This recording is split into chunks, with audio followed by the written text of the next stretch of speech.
అవసరం లేదు. కానీ ఈరోజు టీడీపీ వాళ్ళని హెచ్చరిస్తున్నాం, ఇలాంటి పనికిమాలిన కార్యక్రమాలు మరొకసారి చేస్తే సహించేది లేదు.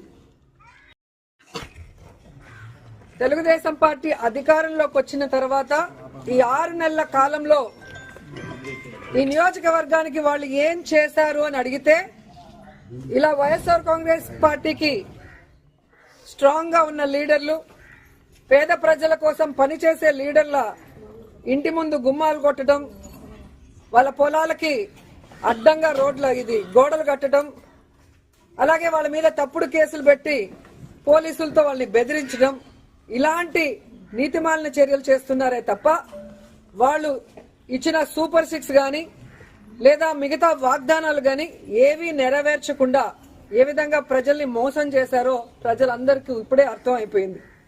కానీ దురదృష్టం ఏంటంటే, ఈ పంచాయతీలో తాగే నీళ్ల దగ్గర నుంచి ప్రజలకి అన్ని అందుబాటులోకి తీసుకొచ్చే సచివాలయం, ఆర్బీకే సెంటర్ అన్ని కూడా ఇక్కడ లీడర్లు వాళ్ళ ల్యాండ్ ఇచ్చి కట్టించి ప్రజలకు అన్ని అందుబాటులోకి తీసుకొచ్చారు.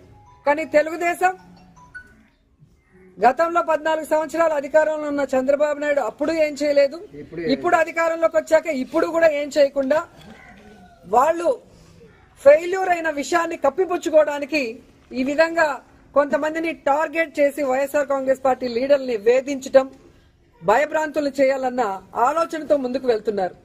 వాళ్ళు అర్థం చేసుకోవాల్సింది ఒక్కటే, మా నాయకుడు జగన్మోహన్ రెడ్డి గారు భయం అనేది ఆయన బ్లడ్ లో లేదు. ఆయన వెనక పనిచేస్తున్న మేమందరం కూడా జగనన్న సైనికులుగా ముందుకు వెళ్తున్నాం. ఎవరికి భయపడే పరిస్థితి లేదు. ఎందుకంటే వైఎస్ఆర్ కాంగ్రెస్ పార్టీలో మేము ఎవరు తప్పు చేయలేదు. 5 ఏళ్లు కూడా ప్రజలకి మంచే చేశాం, నియోజకవర్గాలన్నీ అభివృద్ధి చేశాం. ఈ రోజు మీరు మోసంతో అధికారంలోకి వచ్చారు, ఈవీఎంలు మ్యానిపులేట్ చేసి వచ్చారు, ఏ విధంగా సూపర్ 6 అంటూ ప్రజల్ని మోసం చేసి వచ్చారు. మీరు సిగ్గుపడాలి, మేము సిగ్గుపడాల్సిన అవసరం లేదు. కానీ ఈరోజు టీడీపీ వాళ్ళని హెచ్చరిస్తున్నాం, ఇలాంటి పనికిమాలిన కార్యక్రమాలు మరొకసారి చేస్తే సహించేది లేదు.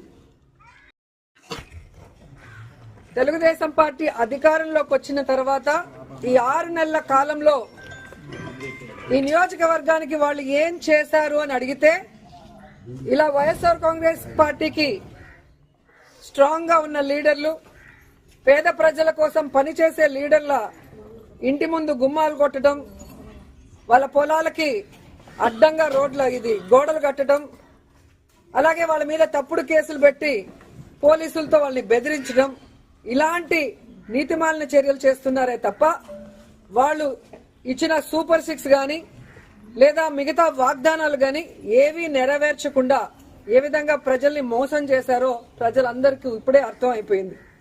కానీ దురదృష్టం ఏంటంటే, ఈ పంచాయతీలో తాగే నీళ్ల దగ్గర నుంచి ప్రజలకి అన్ని అందుబాటులోకి తీసుకొచ్చే సచివాలయం, ఆర్బీకే సెంటర్ అన్ని కూడా ఇక్కడ లీడర్లు వాళ్ళ ల్యాండ్ ఇచ్చి కట్టించి ప్రజలకు అన్ని అందుబాటులోకి తీసుకొచ్చారు.